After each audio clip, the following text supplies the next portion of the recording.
The expanse of the sky was breathtaking, stretching from left to right in a canvas of infinite blue. Not a single cloud dared to mar its perfection as the sun began its descent on the horizon, painting the world in a warm and comforting hue. The open field was a sanctuary of serenity, alive with the sweet symphony of birdsong as feathered creatures flitted to and fro. In the distance, near the forest's edge, a small group of deer grazed on the near-endless field of grass, their elegant forms a testament to nature's beauty. It would have been the perfect spot for anyone in search of peace and quiet, if not for the jarring sight of a gleaming blemish. A short walk away from the tree line, a small bowl-shaped protrusion marred the otherwise pristine landscape. The hollowed-out section of earth was small, yet it contained something unusual, a passed-out human.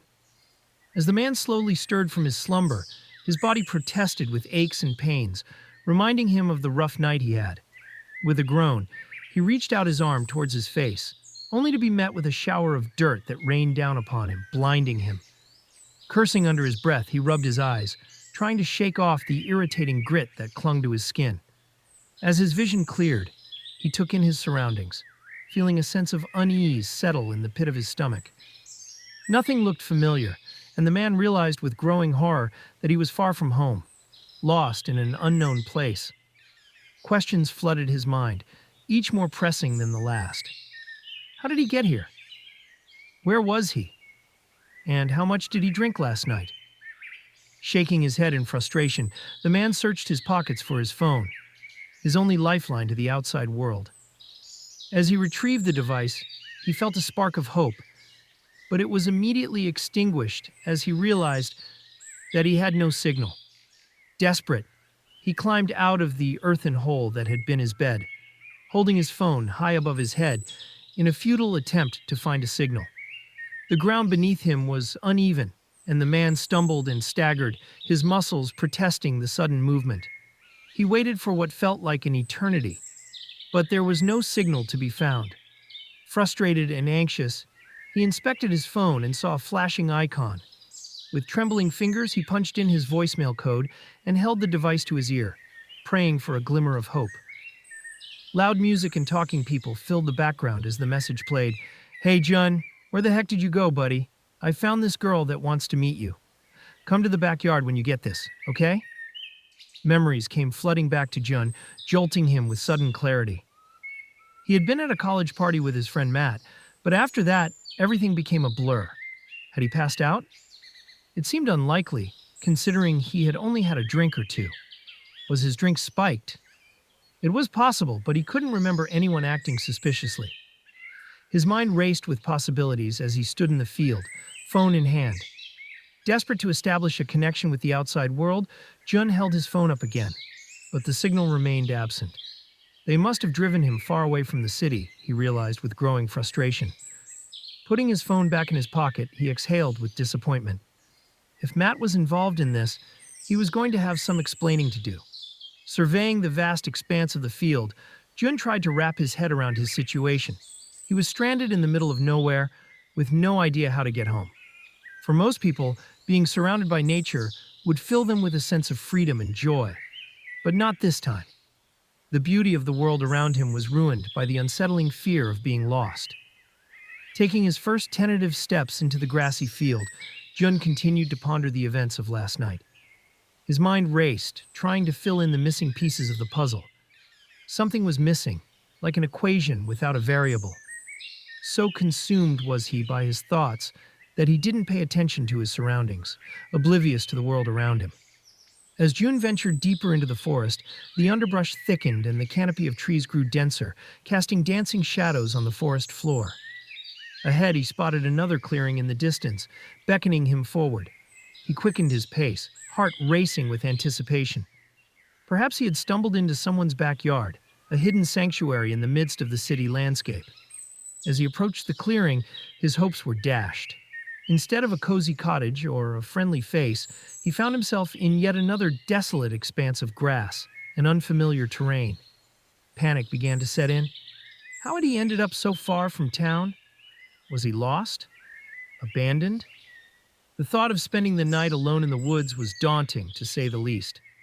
As he stood there, stranded and alone, the tranquil sounds of the forest faded away. The air grew still and silent, save for the faint rustling of leaves in the wind. Something was off. And then he saw them. 3 wolves, sleek and deadly, their silver manes rippling in the breeze. These were not the lazy zoo wolves he was used to. These were wild and dangerous, and they were closing in on him like a cat creeping up on a mouse. June's heart sank as he realized he was the prey. With no weapons or protection, he backed away, hoping to escape their attention. But it was too late.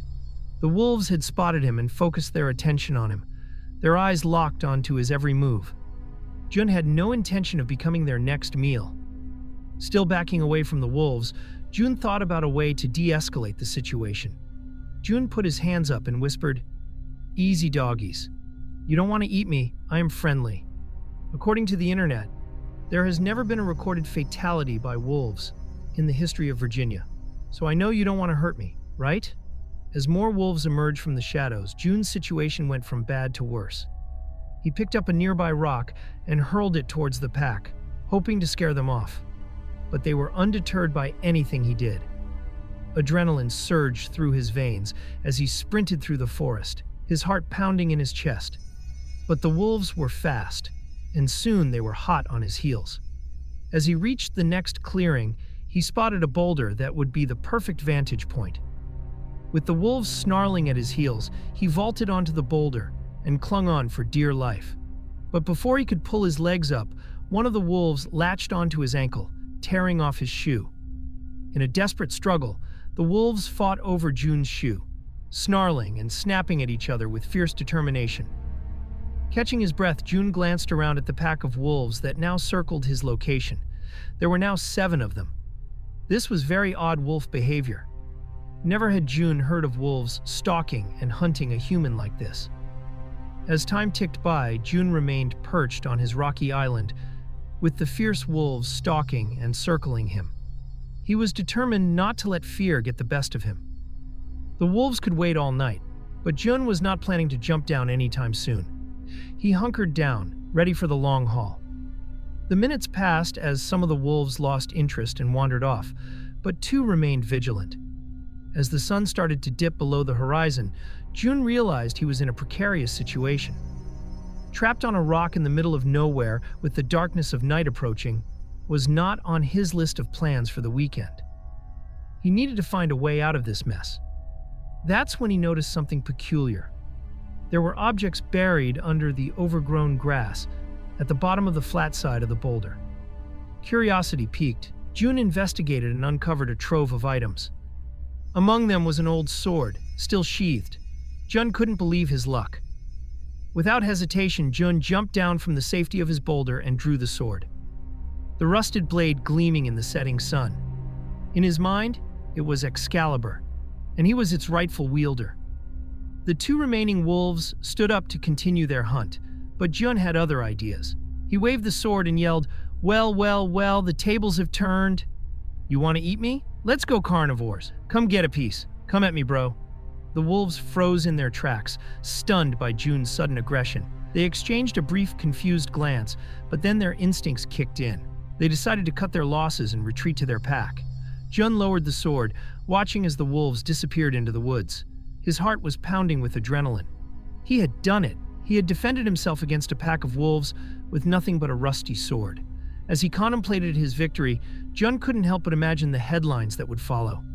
"Engineering student fends off wolves in epic sword fight," he thought. This was a story he would be telling for years to come. The taste of victory was bittersweet as Jun gazed down at his mangled shoe. "I paid $100 for these shoes," he muttered under his breath. But at least he was still in one piece, thanks to his quick thinking and the rusty sword that now hung at his side.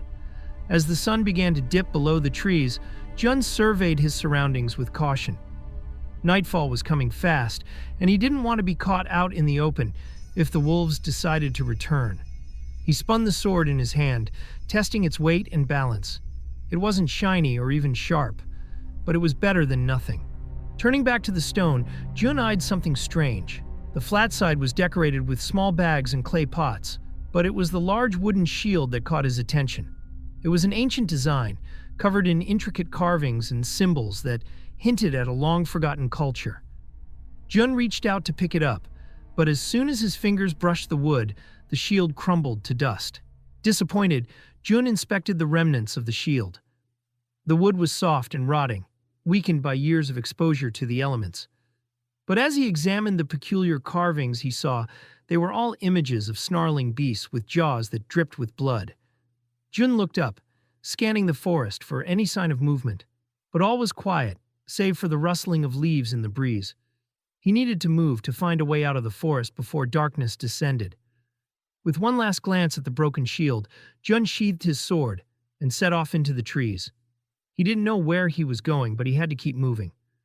The wolves were out there, somewhere, waiting for their chance to strike. The sun sank into the horizon. This made travel much harder. As a city dweller, Jun knew that the city lights could be seen glowing on the horizon. Despite his best efforts, Jun couldn't tell which way the city was. There was a crunching sound as Jun felt stone under his feet. Using his phone's flashlight, he lit up the ground to find a path of gravel below his feet. A wave of relief washed over him. A road had to lead somewhere. He was one step closer to getting home.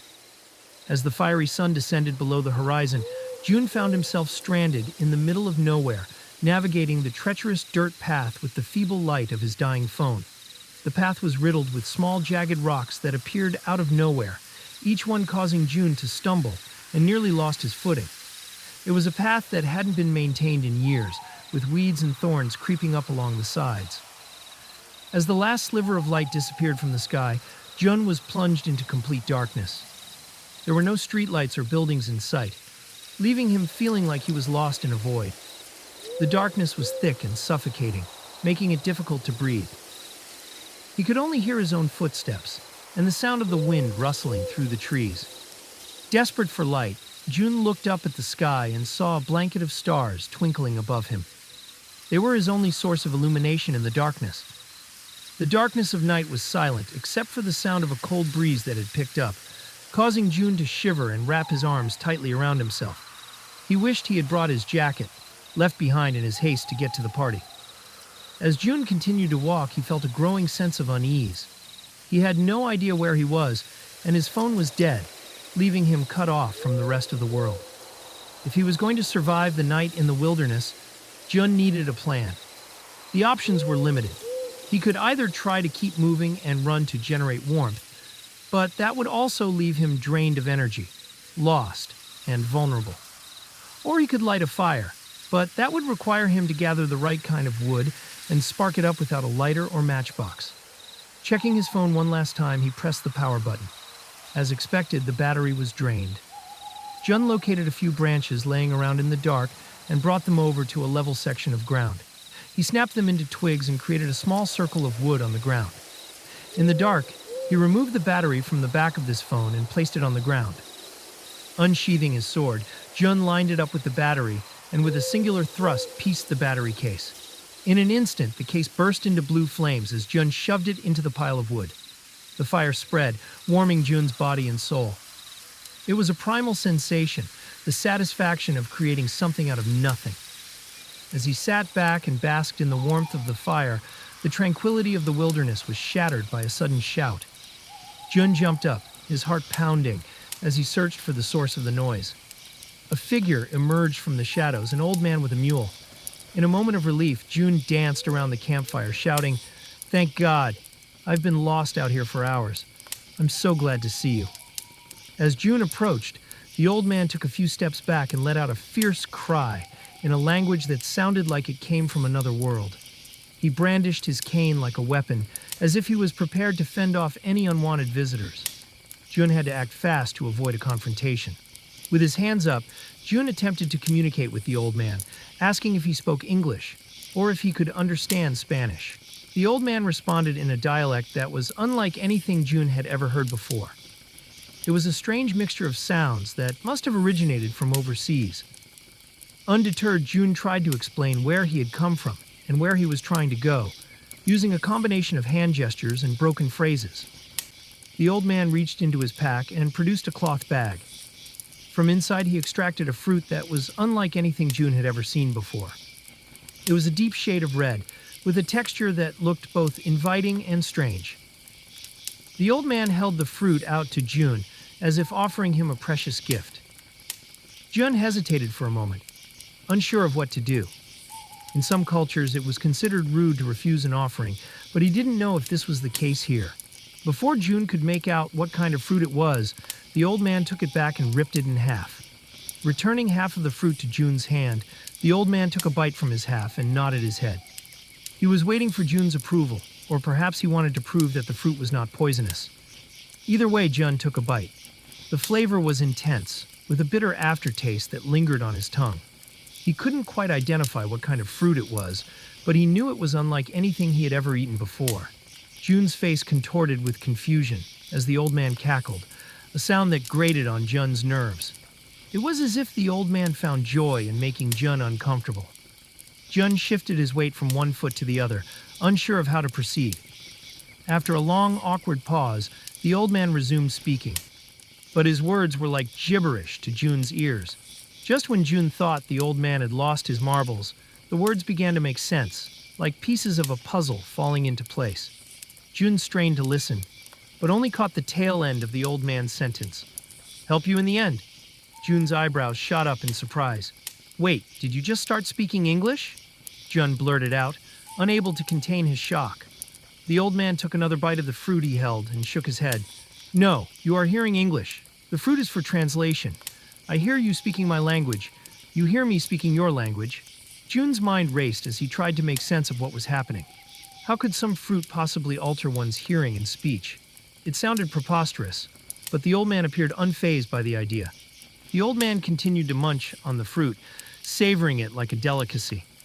"It's a churro bean from those big trees in Pershaw," he replied between bites. "How about we step near the fire? No need for us to be out in the open like this."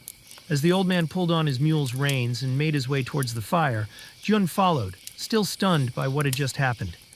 Maybe the old man was bilingual and just pulling his leg. But then again, perhaps there was more to this mysterious churro bean than meets the eye.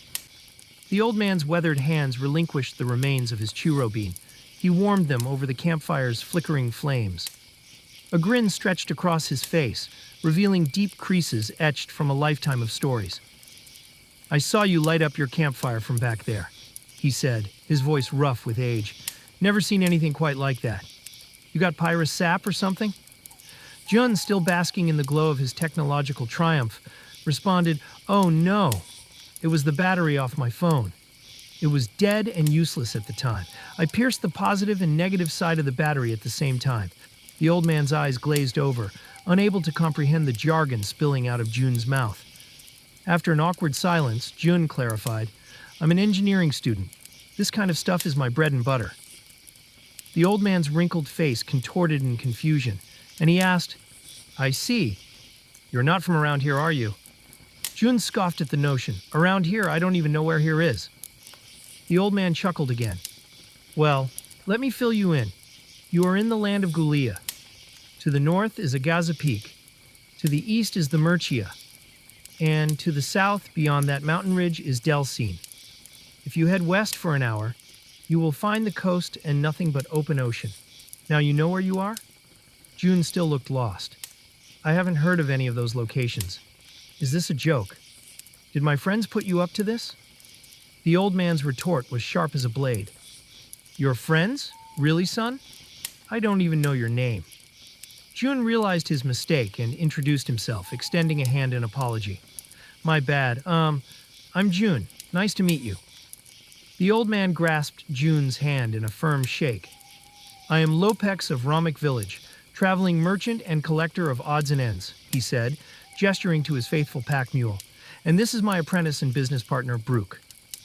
June's curiosity was piqued, but Lopex had a sixth sense for changing conversation topics. "Your fire is burning out," he noted. "Death will come for us soon in the form of wild animals." As if on cue, Brooke began to fidget and snort. Lopex soothed the skittish animal and retrieved a pair of torches from his side pack. With a deft hand, he lit one of the torches from June's dwindling fire and held it aloft. "I'm feeling charitable today. Lopex announced. Perhaps you would like to accompany me to the next town if it suits you?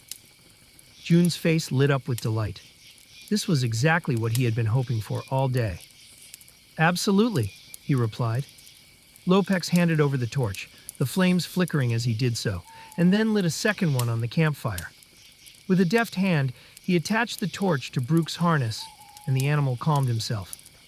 Most creatures would be spooked by having a fiery blaze that close, but Brooke seemed almost comforted by the presence of the torch.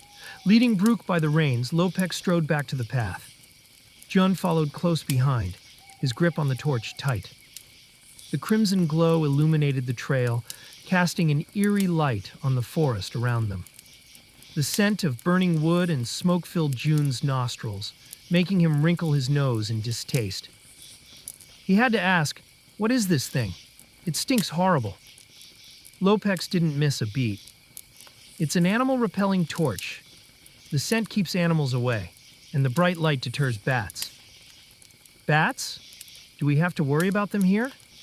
"Oh, yes. The bats in these parts can grow up to the size of a mule. They've been known to snatch small children from their beds."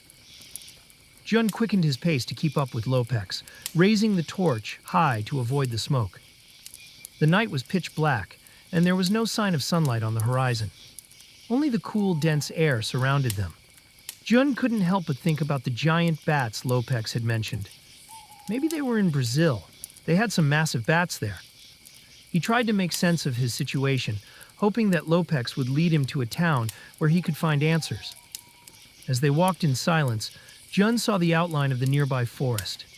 He strained his eyes but couldn't make out any wolves or bats, only the looming shapes of trees.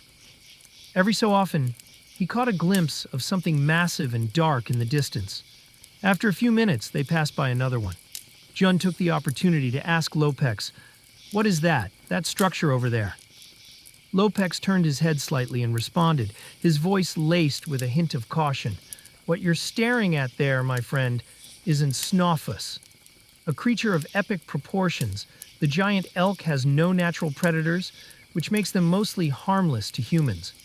But be warned, they can be unpredictable." Jun lifted his torch to get a better view of the massive beast, and his eyes widened with amazement. Lopex wasn't exaggerating. This creature was a true behemoth. Its antlers were the size of tree branches, and it towered at least 3 stories tall. For a moment, Jun thought it was a statue until the elk turned its head to meet his gaze, sending shivers down his spine. The sheer power and magnificence of the animal left him awestruck and terrified at the same time.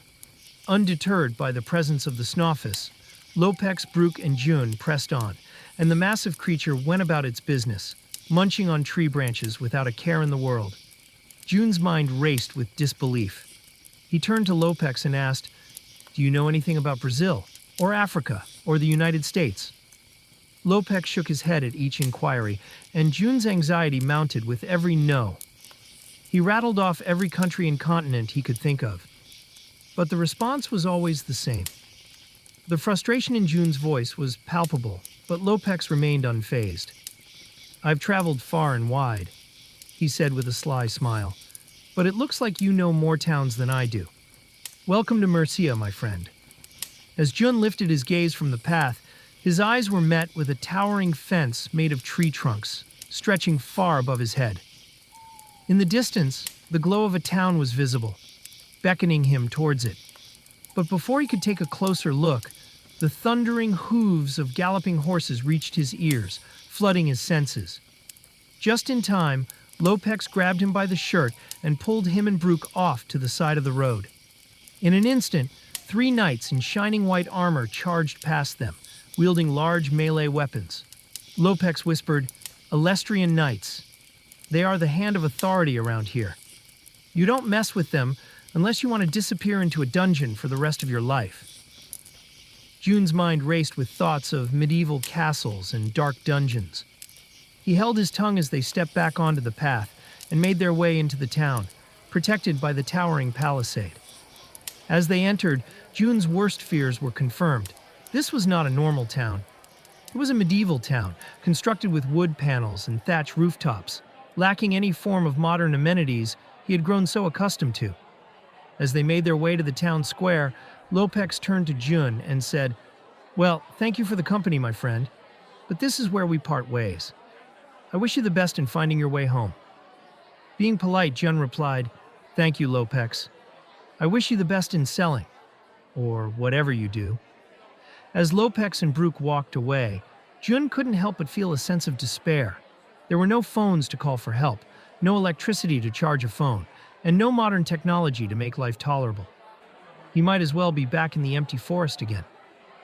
To anyone else, this place may have had its own charming appeal, but to Jun, it was a nightmare.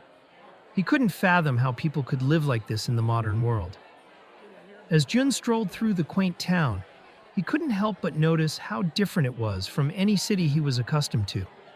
The narrow and winding streets were packed with buildings that seemed to be in a constant battle for space on the bustling town square. Jun's eyes darted from one business to the next, identifying each one by their unique sign or the objects placed outside.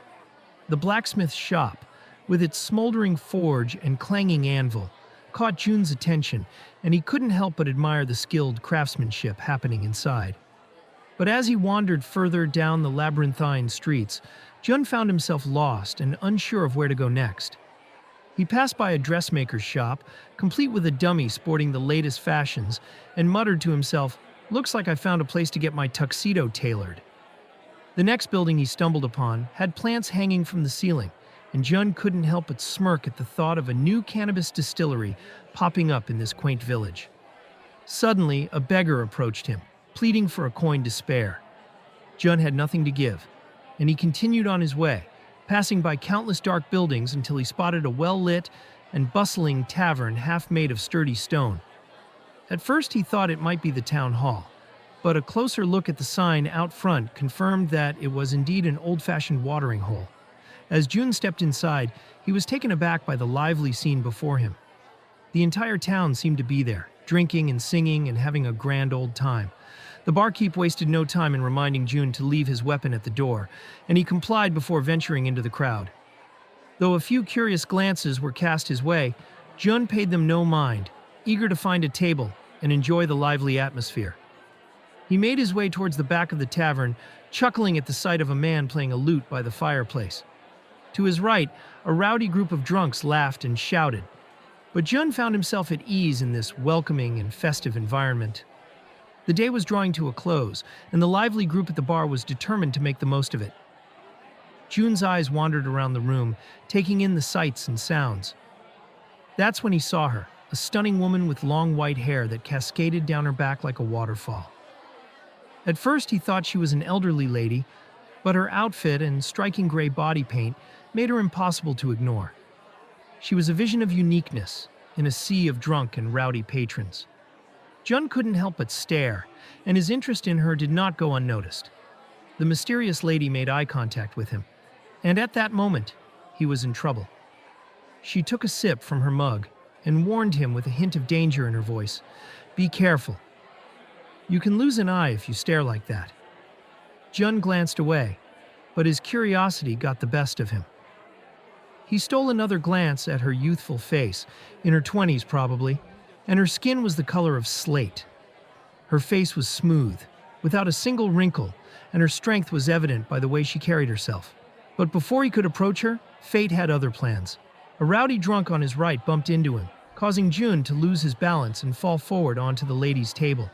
The flimsy furniture couldn't withstand the weight, and before he knew it, they were both crashing to the ground. The room fell silent as her mug hit the floor, spilling its contents everywhere. The lady got up with a groan, wiping food off herself in frustration. She glared at Jun, her once beautiful face now twisted with anger. "You buffoon! No one touches a Cambrian! No one!" she shouted, her voice echoing through the room. Jun tried to apologize, but it was too late. She grabbed him by the front of his shirt and lifted him up without effort. He was shocked by her strength, but before he could say anything, she punched him hard in the face. The impact sent him reeling, his mind spinning. He heard someone shout, "Hey, Valine, take it outside. I'm tired of you guys breaking all my chairs." The other patrons cheered, and soon Jun found himself being escorted out of the bar. Despite his protests, The crowd pushed and pulled him outside, into the dark town square.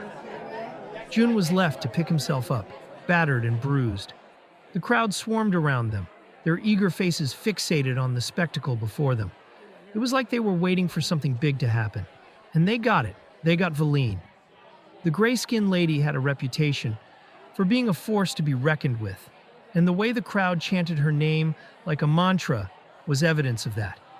Valine! Valine! Valine! They bellowed, their voices like thunder, building up an electric charge in the air. Jun, on the other hand, was sweating bullets. He didn't want any trouble. He just wanted to talk things out, to clear up the misunderstanding. But it was like trying to reason with a rabid dog. Valine was itching for a fight, and there was no talking her down. I like misunderstandings, she snarled, her eyes full of rage and her lips curled into a wicked grin. It gives me the chance to beat up on little humans. With that, she lunged at him with a ferocity that left Jun reeling. He tried to defend himself, to fight back. But Valine was too fast, too strong. She pummeled him with blow after blow, her fists raining down on him like a hailstorm. Jun was no match for her. He was outclassed, outmatched, and completely out of his depth. But he wasn't about to go down without a fight. With a final burst of adrenaline, he clenched his fist and threw a haymaker that missed its mark by a long shot. It was a fatal error. Valine seized the opportunity, delivering 2 more punches and knocked him to the ground. The crowd cheered as Valine strutted away, her head held high in victory. She spat on the ground, mocking Jun as she disappeared into the tavern. Jun lay there, battered and bruised, wondering where he had gone wrong. Like a serpent slipping into its burrow, the crowd slithered back into the tavern, leaving Jun crumpled on the ground, in a pool of his own blood. Pain surged through his battered body as he lay there, trying to make sense of what had just happened. How had everything gone so wrong, he wondered. As Jun gazed up at the starry night sky, he heard a voice that he recognized. It was the same beggar he had encountered earlier. The beggar knelt beside him and asked, "You just gonna take that from her? You should get in there and show her what for. Either that or give up and die." Clutching his bloody nose, Jun sighed and replied, "I will be honest, that sounds pretty good right now. I just got my ass handed to me." The beggar chuckled, the sound of his laughter like the rustling of leaves in the wind. "You got a lot of quit in your voice, my friend," he said, extending his hand, "but I'll help you up when you're ready."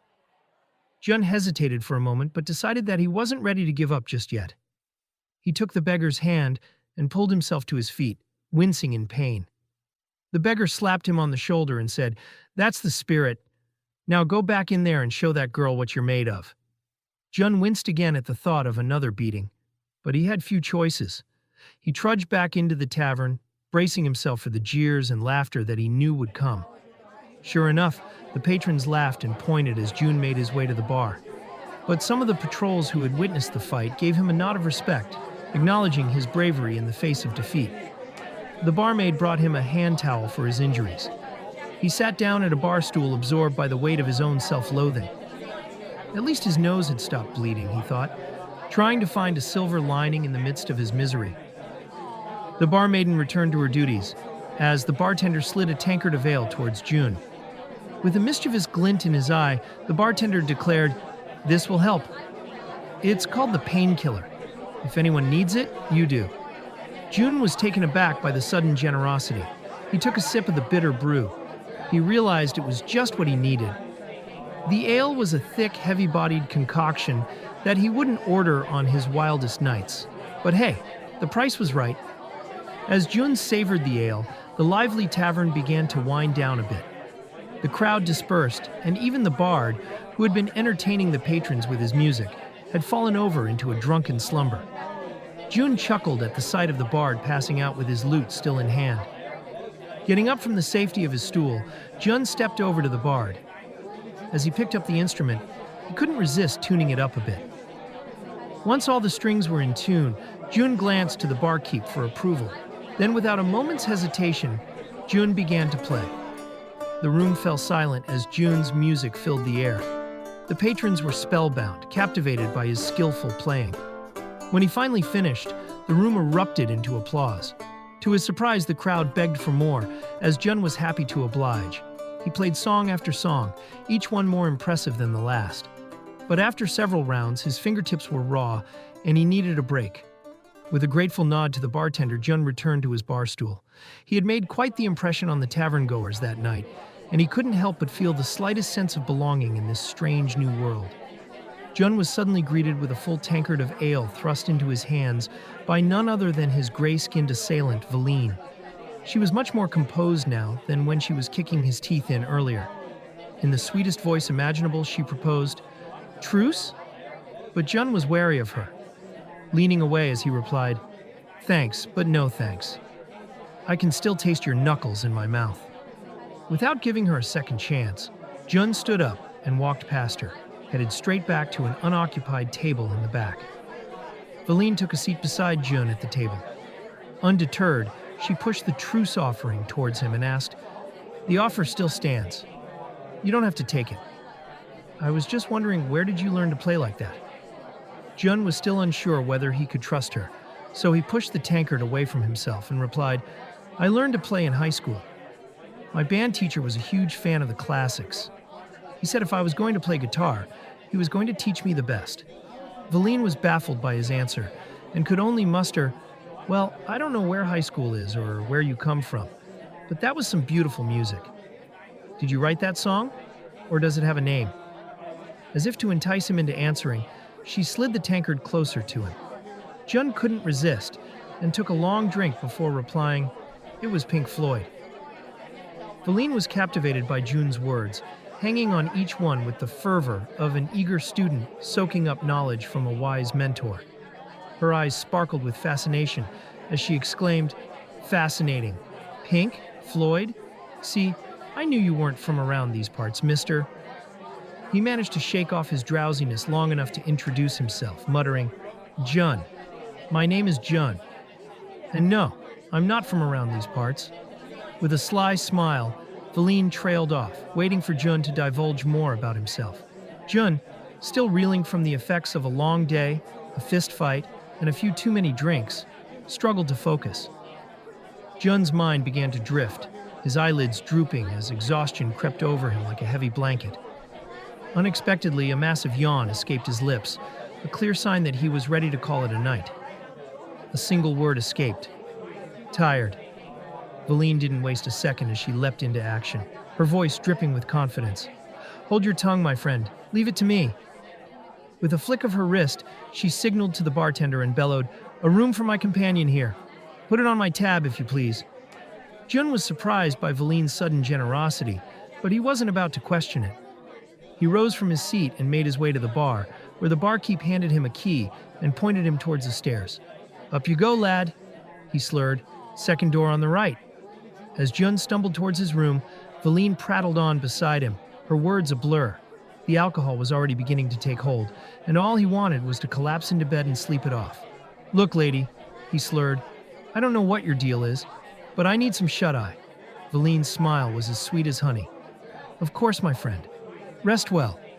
With that, she backed away and disappeared down the hall. Jun fumbled with the key, finally managing to unlock the door to his tiny room. It was little more than a bed, a nightstand, and a bucket in the corner for his bathroom needs. He didn't care. He collapsed onto the bed and was soon fast asleep, exhaustion claiming him after a long day. The next morning brought a rude awakening. Jun opened his eyes to unfamiliar surroundings, the reality of his situation hitting him like a ton of bricks. He longed to be back in his own bed, but he was stuck in this dingy tavern room for who knew how long. As he sat up, he felt the soreness in his muscles from the previous day's travels. He closed his eyes and tried to will himself back to reality, but it was no use. This was his new reality, whether he liked it or not. In the night, he must have kicked off his shoes. Jun put them back on and headed downstairs. Before reaching the door, Jun nodded to the waitstaff, collected his sword from the entrance, and stepped outside into the morning light. Even though Jun wanted nothing to do with the morning, the world around him bustled with activity, with people running their errands and getting on with their daily lives. As Jun fixed his sword and sheath onto his belt, a familiar voice echoed in his ear, calling out his name. Valine was holding a lute under a shade of a nearby tree. She waved at him and approached. Jun of high school. Did you forget something? Double-checking his outfit, Jun fired back. Not that I'm aware of. Why? Without a word, Valine held out the lute for June to take. Realizing her mistake, June corrected her, saying, "That is not mine. I just borrowed it." Valine handed it to him and added, "I know, but when the bard woke up from his drunken stupor, I bought it from him for 13 coins, and now I am giving it to you." Less than 12 hours ago, she had handed him a brutal defeat for no real reason. It was only natural for June to be skeptical of Valine's sudden generosity. He asked, "What is your angle in all of this?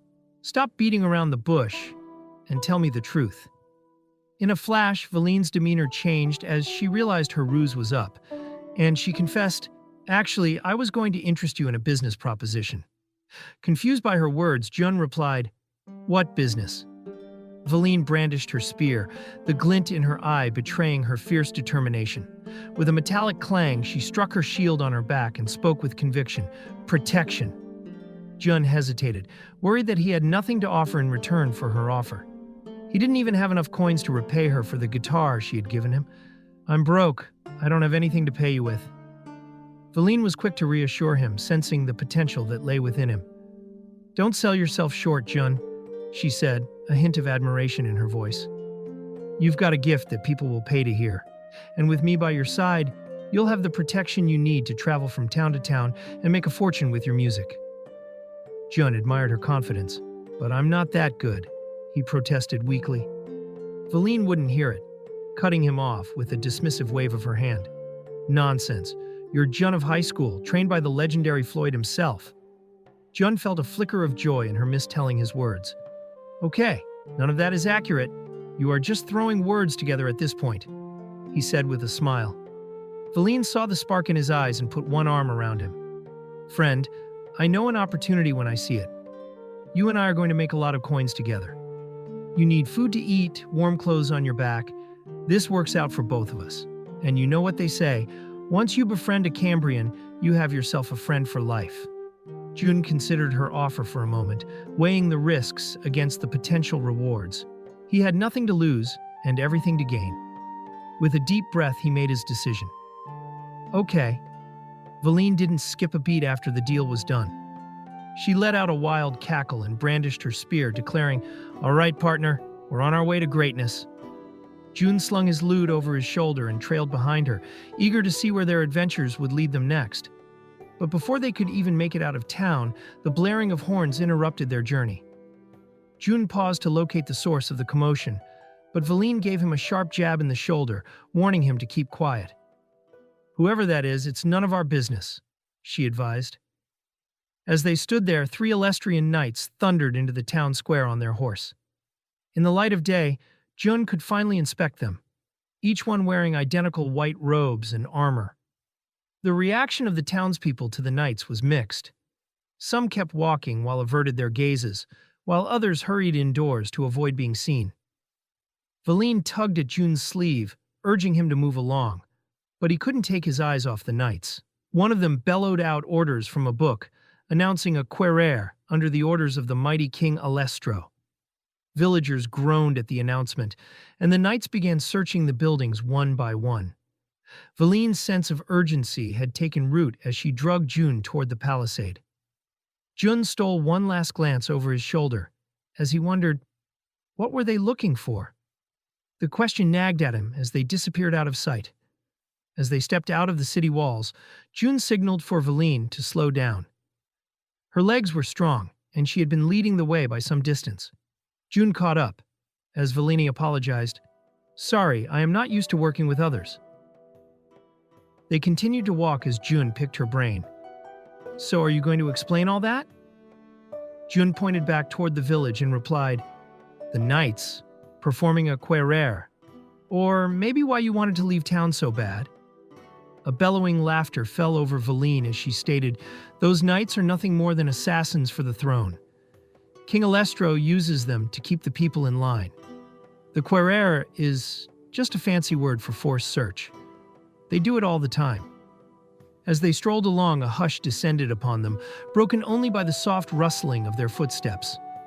As they rounded a bend, a magnificent sight greeted them. an open field awash with the golden rays of the morning sun, and a collection of creatures frolicking about in sunlight.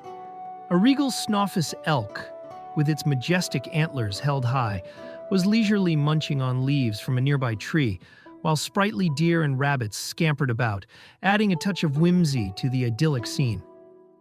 It was a sight that stole June's breath away, and he paused to take it all in. After a spell of silence, June piped up with a curious question. "So, you're afraid of being searched?" Valine's response was quick and sharp, her tone cutting like a blade. "I am afraid of nothing, but nobody likes being searched." June, shocked by her aggressive stance on the matter, tried to ease the tension. "Ah, right. I remember now. You don't like to be touched. I learned that firsthand last night. I wasn't trying to be rude or anything. I have just never seen someone so... gray. I'm a Cambrian of the mountain clay," Valine declared with pride as she tossed her spear over her shoulder and flexed her impressive muscles. Jun furrowed his brow, struggling to comprehend her words. "Mountain clay. Is that why you are wearing that body paint? You cover yourself in clay?" Valine let out an exasperated sigh. "What? No, I do not wear the mountain clay. I am mountain clay." She held out her hand and added, "You can touch, just this once." Reaching out with one hand, June touched Valine's skin with 2 fingers, marveling at its firm yet smooth texture that was reminiscent of clay. A moment of hesitation passed before he withdrew his hand, a question lingering on his lips. "Wait, so you're made of clay?" he blurted out, unable to contain his confusion. Valine resumed walking, her stride graceful and confident. "We are born from the volcanic mud pits that spew life-giving clay from the ground," she explained. "Haven't you heard of this?" June's mind was blown by the revelation. He repeated, "So you're born from mud?" "Clay," Valine corrected, pointing to the scar on her face. "Now you understand. It takes weeks for the clay to set, months for this wound to heal."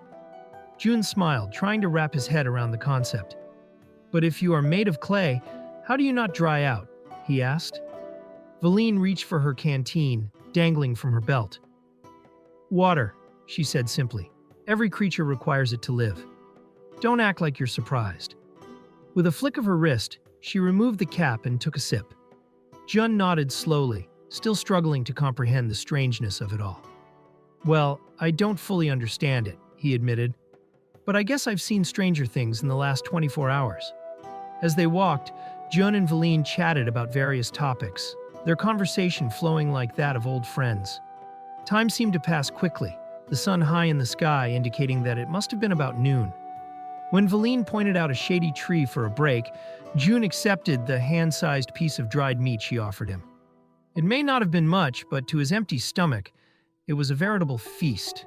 Savoring every morsel of his meal, June lounged in the shade, basking in the tranquility of the moment. Alas, their lunch was disrupted by the incoming gallop of a horse. Valine's eyes bulged with alarm as she gathered her belongings and took cover behind a bush. Without a word, Jun followed suit, sensing the urgency of the situation. As they peered out from their hiding place, a band of riders zoomed past at breakneck speed, coming from the direction of Mercha village. Jun counted at least 6 or 7 of them. Before Jun could speak a word, Valine hushed him by clamping a hand over his mouth. The riders soon vanished from sight, leaving the duo to ponder their hasty departure. As they were about to emerge from their hiding place, a lone rider appeared on the horizon, his slumped figure perched on the back of his horse. A trickle of blood ran down the animal's flank, raising Valine's suspicion. She darted out from behind the bush, dashing towards the rider with lightning speed. She yanked him off the horse and laid him on the ground. Jun rushed to her side, his mind racing with questions. Did Valine know this man? Who was he? What had happened to him? His heart sank as Valine asked, "Brixton, what has happened?" Turning to June, Valine stated, "This is the blacksmith from Mercha village. I fear something terrible has happened." The sight of Brixton's gaping wound filled June with dread, realizing that the man needed urgent medical attention. But in this land, there were no hospitals, no doctors to turn to. Helpless, Jun watched as Valine tended to the wounded man, her voice shaking with emotion as she implored him to stay alive. Brixton's lips remained sealed shut, and he didn't utter a single word. A gloomy raindrop plopped onto Brixton's face. But it wasn't a drop of rain. It was a tear from Valine's eye. Seeing her friend in such a dejected state was too much for Valine to bear, and she couldn't keep her headstrong demeanor any longer. Jun was left speechless, lost for words to console her. But then, the sound of hooves broke the silence, and their attention was diverted. With her inhuman strength, Valine lifted Brixton's body and dashed towards a hiding spot behind a bush, leaving June no choice but to follow her lead. They took cover out of sight as the riders approached their position and came to a halt. June peered around the trunk of a nearby tree and saw two Elestrian knights on their horses. Their white cloths, armor, and weapons sparkled in the sunlight like diamonds. Brixton's horse, left unattended, had given away their location, and the knights knew someone was nearby. Jun and Valine remained silent, making no noise whatsoever. Suddenly, one of the knights bellowed, "Come out! Show yourself!" Jun didn't flinch a muscle, unwilling to end up like Brixton. For the second time, the knights called out, "In the name of King Alestro, show yourself!" Jun and Valine didn't budge, and their silence spoke volumes. The two riders dismounted their horses, brandishing their weapons, and advanced into the tree line. One of the knights carried a flail with a spiked ball on the end, while the other wielded a steel sword and shield. The crest of the king in blue was emblazoned on the white shield. Jun couldn't believe that King Alestro allowed these ruthless killers to roam the countryside in his name, terrorizing innocent people. There was hardly any time for debate. The knights were on their way, and fast. Valine wasted no time in laying Braxton's body gently on the grass, then quietly grabbing her spear and wooden shield. She leaned in close to Jun and whispered, "Get ready." Jun shook his head, his heart pounding with terror. He wasn't a trained fighter, and the two knights that approached them now had every advantage. But with a quick mind and a burst of bravery, Jun came up with a plan. He would run. Without warning, Jun leapt to his feet with a ferocious war cry, brandishing his rusty sword and charging towards the bushes. The knights stood their ground, weapons at the ready, but Jun didn't engage them. Instead, he ran straight at them, stopping only to hurl his sword in their direction. It clanged against their shields and fell to the ground. Turning on his heel, Jun sprinted north as fast as his legs could carry him, screaming at the top of his lungs. The knights were baffled, shouting for him to stop, but Jun paid them no heed. They gave chase, but with all their armor and gear, they couldn't keep pace with him. After 30 seconds of pursuit, Jun realized he was outrunning them. He doubled back towards the road and the horse, his muscles aching from exertion, but his mind clear with purpose. The knights were still following him, barking orders that fell on deaf ears. With a surge of relief, Jun realized he had a plan. He clambered onto Brixton's horse as quickly as he could, checking over his shoulder to make sure the knights were still in pursuit. They were. This cunning plan had everything going for it, except for one tiny detail. Jun didn't know the first thing about horseback riding. With a fierce determination in his eyes, he snatched up the reins and let out a battle cry. Well, that was all it took to get the horse charging forward. The beast careened off into the forest, with Jun clinging to the saddle for dear life.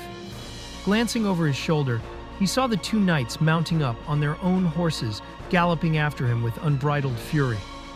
As panic set in, Jun steered his mount off the beaten path and into a clearing, urging the horse to go faster and faster. But it seemed like he couldn't shake his pursuers. Every time he dared to look back, the knights were right on his tail. Jun took solace in the fact that Valine and Brixton were safe. But at what cost? He had put his own life in danger just to save theirs, and the weight of that sacrifice was starting to hit him hard. Still, he pressed on, ducking and weaving through the wilderness, with his relentless pursuers hot on his heels. And then, there it was, a Snoffus elk grazing by the roadside. It was the answer to all of Jun's problems. Without a second thought, Jun whipped out his trusty lute and held it aloft like a weapon. With a skill that would make any baseball player proud, he aimed a swift blow at the elk's nether regions. But as the creature let out a blood-curdling scream, June realized too late that he had made a grave mistake. His horse reared up in terror, throwing him to the ground as the elk thrashed and roared in agony. The sound of the beast's mighty roar echoed through the air, striking fear into the hearts of the two brave knights. Their once steady hands now trembled with terror as they turned their galloping horses around the ferocious creature. One of the riders seeking an escape veered off to the south, while the other attempted to turn north. But alas, the Snoffus elk was not one to be trifled with. With a swift shift of its weight, the beast locked onto the ill-fated knight and struck with a powerful backward kick of its hind leg that sent the knight hurtling to the ground. Pieces of his armor and blood flew high into the air. Despite dodging the brunt of the attack, the knight's horse was not about to stick around for more.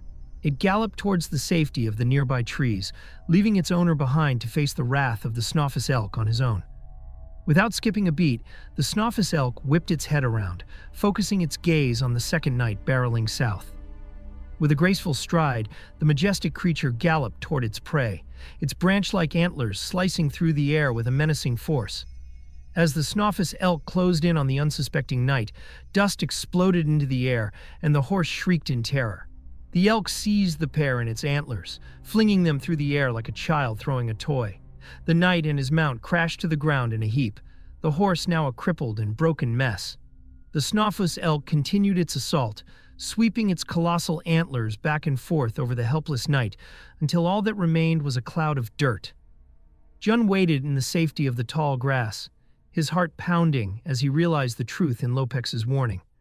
The Snoffus elk truly had no natural predators.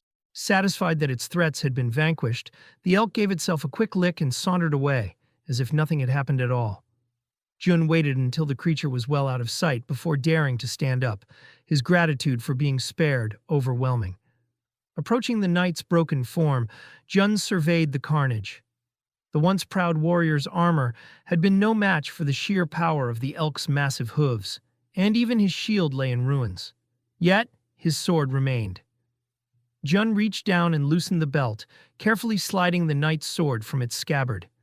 The glimmering blade dazzled in the sun as he gazed at the intricate designs etched into the hilt, a proud symbol of the royal family's impeccable craftsmanship. Jun couldn't help but marvel at the sword's beauty, realizing that it was a major upgrade from his own rusty blade. As he glanced around at the desolate surroundings, Jun felt a hint of sorrow for the two fallen riders. They didn't deserve to meet their end like this, but he couldn't dwell on their unfortunate fate for long.